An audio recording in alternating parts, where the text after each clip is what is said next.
ஒரு ஊர்ல நேபுகாத் நேச்சார்னு ஒரு ராஜா இருந்தாரு. அவரு ஒரு கனவு கண்டாரு.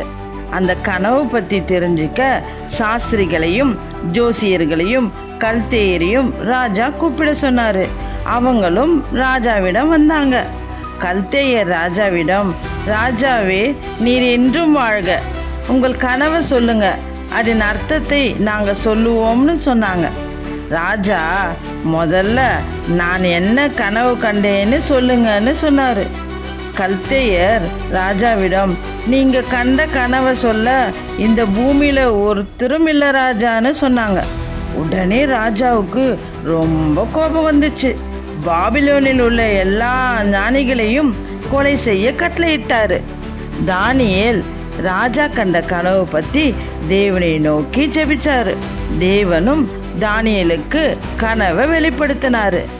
தானியேல் ராஜாவிடம் கனவையும் அதன் அர்த்தத்தையும் சொன்னார். ராஜா தானியேலின் தேவனை புகழ்ந்தாரு. பரிசுகளையும் காணிக்கைகளையும் உயர்ந்த பதவியையும் தானியேலுக்கு கொடுத்தாரு. இதிலிருந்து நமக்கு என்ன தெரியுது? தானியேலை போல ஜெபம் பண்ணுகிறவர்களுக்கு தேவன் எல்லா காரியத்தையும் வெளிப்படுத்துவாரு.